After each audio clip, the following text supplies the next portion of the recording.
Good morning sa lahat. Tara, basa na tayo ng ating libro guys. Magandang balita, Biblia. Today is 17 July 2024. Nandito na tayo sa aklat ng Ezekiel chapter 15. Pakisabayan ako ng basa guys. Pare-pareho tayo dito matuto. Itinulad sa baging naligaw ang Jerusalem.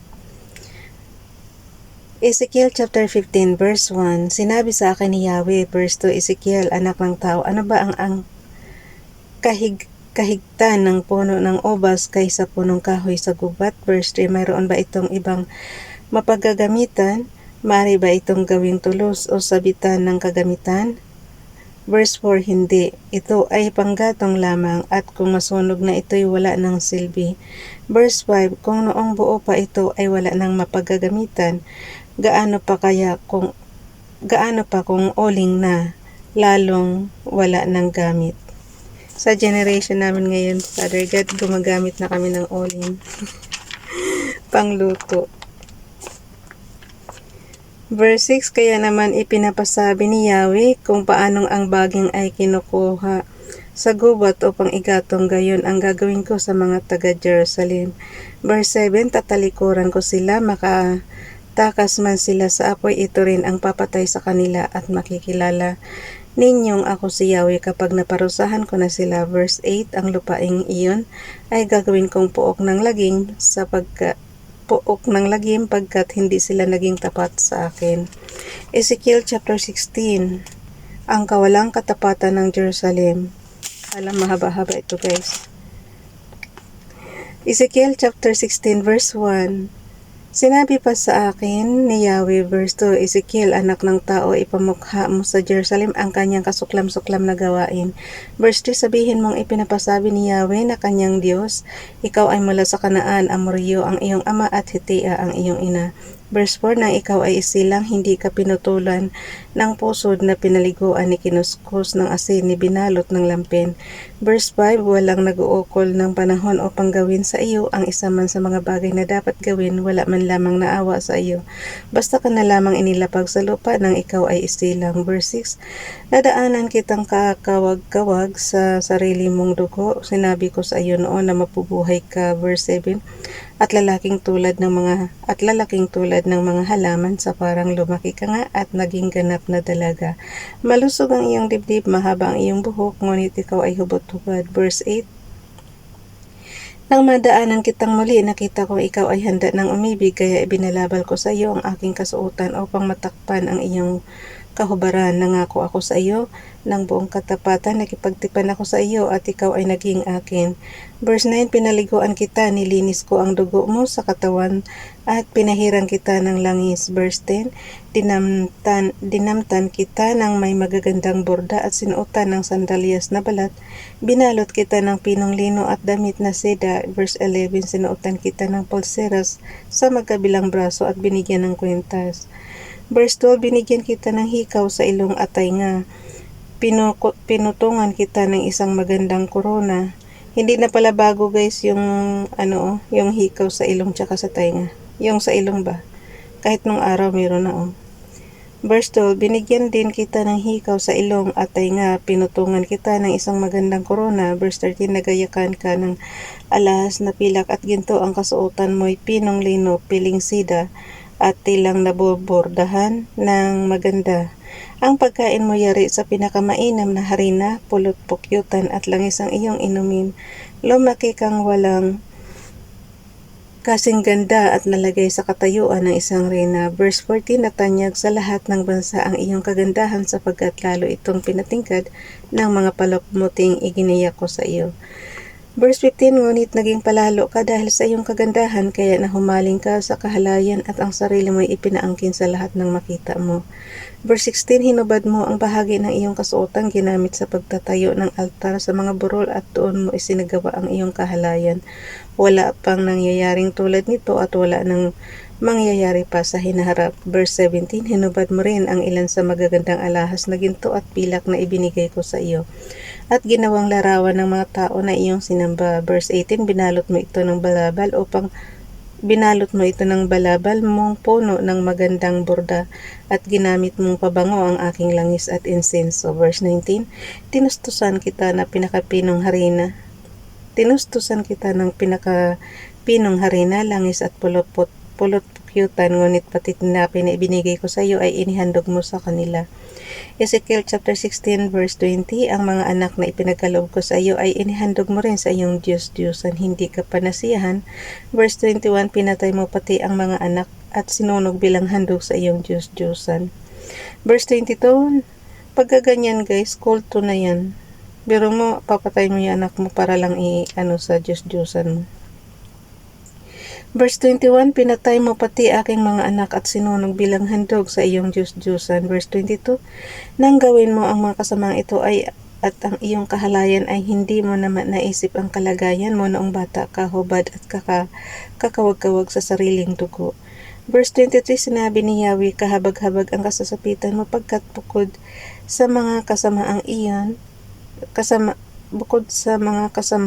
nang nagawa. Verse 24, nagpatayo ka pa ng nakaarkong altar at nagpagawa ng mataas na entablado sa bawat plaza. Verse 25, nagpagawa ka ng mataas na entablado sa mga panulukan ng daan at doon mo pinaangkin ang iyong kagandahan sa bawat magdaan. Maraming beses mo itong ginawa. Verse 26, maraming ulit ka rin nagpaangkin sa Ehipto, ang makasanlibutan mong kapitbansa, kaya labis akong nagalit sa iyo. Verse 27, dahil dito, paparusahan kita, babawasan ko ang iyong mana, ipapasakop kita sa mga Filisteo. Ang mga taong namumuhi sa iyo, sila may muhi sa mahalay mong gawain. Ezekiel chapter 16 verse 28, dahil sa iyong kawalang kasiyahan, napaangkin ka rin sa taga-Assyria. Verse 29, hindi ka panasiyahan dito, maraming beses mo ring ipinaangkin ang iyong katawan sa bansang Kaldea, ang lupain ng mga mangangalakal, ngunit hindi ka pa rin nakontento rito. May bansa pa bang Kaldea ngayon guys? Okay, ulitin ko yung verse 29 ha. Hindi ka panasiyahan dito, maraming beses mo ring ipinaangkin ang iyong katawan sa bansang Kaldea, ang lupain ng mga mangangalakal, ngunit hindi ka pa rin nakontento rito. Verse 30, naging talamak na ang iyong kasamaan, nagawa mo ang mga bagay na itong angkop lamang gawin ng isang babaeng makapal na ang mukha dahil sa kasamaan. Verse 31, nagpatayo ka ng natawa ako dun sa kapal ng mukha dahil sa kasamaan. Nandito na tayo sa aklat ng Ezekiel chapter 16 verse 31. Nagpatayo ka ng nakaarkong altar sa mga panulukan ng daan at ang mataas na tayuan sa bawat plaza, at masahol ka pa sa babaeng bayaran sapagkat kung minsan ikay pa ang nagbabayad na sa umaangkin sa iyong kagandahan. Verse 32, o babaeng mangangalunya, mas gusto mo pang pasiping sa iba kaysa iyong asawa. Verse 33, ang mga lalaki nagbabayad sa mga babaeng bayaran, ngunit iba ka. Ikaw pa ang nagbabayad sa sinumang gusto mong umangkin sa iyo para lamang magawa mo ang iyong kahalayan. Verse 34, kabaligtaran ka ng babaeng bayaran. Hindi ikaw ang hinahanap, ikaw ang naghahanap. Hindi ka nagpapabayad, ikaw pa ang nagbabayad. Grabe ka talaga.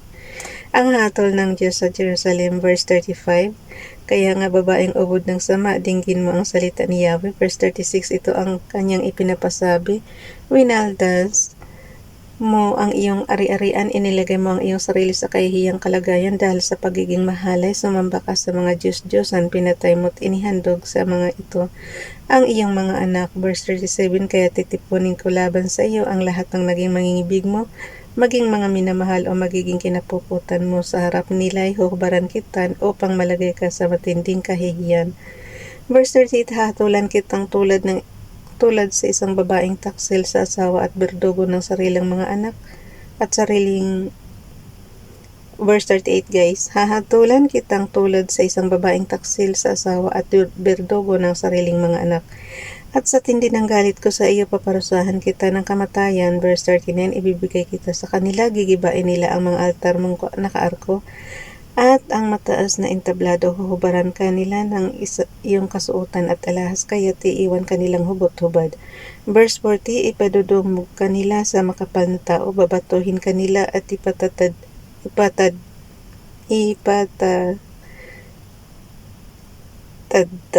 sa tabak. Verse 41, susunugin nila ang iyong mga bahay at paparusahan sa harapan ng kababaihan. Mapuputol na ang iyong kahalayan at ang pag-upa para lang angkinin ka. Verse 42, ganyan ko iparana sa iyo ang aking matinding galit, bunga ng panibugho, sa gayon mapapawi ang aking galit at papayapa na ang aking kalooban. Verse 43, hindi mo na naalala ang kalagayan mo noong ikaw ay bata, bagkus ay ginalit mo ako ng lubusan dahil sa iyong kasuklam-suklam na gawain. Kaya naman pagbabayarin kita ng husto kung ano ang puno ay siyang bunga. Dahil sa iyong kahalayang ito at sa kasuklam-suklam mong gawain. Ezekiel chapter 16 verse 44, ilalapat sa iyo ang kasabihan kung ano ang puno ay siyang bunga. Verse 45, ang iyong ina ay isang Hitiya at isang Amoreo, naman ang iyong ama itinakwil ng iyong ina ang asawa niya at mga anak, ganoon din ang ginawa ng mga kapatid mong babae, itinakwil ang asawa at mga anak. Verse 46, ang Samaria na siyang nakatatanda mong kapatid, pati ng kanyang sakop ay nasa gawing hilaga mo, sa gawing timog naman ang Sodoma na siya mong kapatid na bata, pati ng kanyang nasasakupan. Verse 47, hindi ka pa nasiyahang tumulad sa kasamaan ng iyong mga kapatid, mas masama ka kaysa kanila. Verse 48, ako ang buhay na Diyos, sabi ni Yahweh, ang ginawa mo at ang iyong nasasakupan ay hindi ginawa ng kapatid mong Sodoma at ng sakop nito. Verse 49, tingnan mo ang mga kasalanan ng Sodoma, siya at ang kanyang mga anak ay may maipagmamalaking kayamanan at kasaganaan sa buhay, ngunit hindi sila marunong tumulong sa mga nangangailangan. Verse 50, naging palalo sila bukod doon, gumawa sila ng kasuklam-suklam na mga bagay. Nang makita ko ito, pinarusahan ko sila gaya ng iyong nalalaman. Verse 51, ang kasalanan naman ng Samaria ay wala pa sa kalahati ng iyong kasalanan. Mas matuwid siya kaysa sa iyo, sapagkat mas maraming kasuklam-suklam na gawain ang iyong ginawa kaysa kanya. Verse 52, sa iyo babagsak ang bigat ng kahihiyan, akala mo ay nararapat sa iyong mga kapatid, sapagkat higit na kasuklam-suklam ang iyong gawain, kaya mararanasan mo ang kahihiyan at kadustaan, sapagkat sa mga ginawa mo'y lumabas pang mas mabuti kaysa sa iyo ang mga kapatid mo. Ibabalik sa dati ang Sodoma at ang Samaria. Ezekiel chapter 16 verse 53, ibabalik ko sa dati ang Sodoma at ang mga sakop nito, ganon din ang Samaria at ang kanyang nasasakupan, saka pa lamang kita ibabalik sa dati mong kalagayan. Verse 54, dadanasin mo ang bigat ng parusa at ang kahiyang bunga ng iyong ginawa, ito'y magiging pampalubag-loob sa Sodoma at Samaria. Verse 55, kung maibalik na sa dati ang Sodoma at Samaria, saka lamang kita ibabalik sa dati mong kalagayan. Verse 56, hindi ba sinisiraan mo ang Sodoma noong panahon ng iyong kapalaluan? Verse 57, noong hindi pa nalalantad ang iyong kasamaan, ngayon ikaw naman ang nalagay sa gayong katayuan. Ikaw ngayon ang usap-usapan ng mga nasasakupan ng Edom. Ikaw ngayon ang kinasusuklaman ng Pilisteo. Kahit nung araw guys, meron ng mga marites. Ayan, pinag-uusapan siya. Okay, verse 58. Verse 58. Ngayon ay dadanasin mo ang bigat ng parusang bunga ng iyong mahalay at kasuklam-suklam na pamumuhay, ang walang hanggang kasunduan. Ezekiel chapter 16 verse 59. Ipinapasabi ni Yahweh, ilalapat ko sa iyo ang parusang angkop sa pagsira mo sa tipan at pangako. Verse 60, gayon man, hindi ko na rin kalilimutan ang ginawa kong tipan sa iyo nang ikaw ay bata pa. Ngayon ay gagawa ako ng kasunduan para sa atin, hindi ito masisira kailanman. Verse 61, kung magkagayon, maaalala mo nung ikaw ay bata pa at mapapahiya ka sa sarili mo, kapag nakasama mo na ang mga kapatid mong nakababata at nakatatanda sa iyo, sila isasama ko sa iyo, bagaman hindi talagang kabilang sa tipan ko sa iyo. Verse 62, gagawin ko nga ang aking pakikipagtipan sa iyo, sa gayon makikilala mong ako si Yahweh. Verse 63, Ezekiel chapter 16 verse 63, sa sandaling ipatawad ko ang lahat mong kasalanan, matitikom ang bibig mo dahil sa laki ng kahihiyan. So makikipagtipan siya guys, mapapatawad din pala sila. Yan nga lagi kong sinasabi napaka-komplikado. Paparusahan tapos hindi naman. Okay, bye everyone. God bless.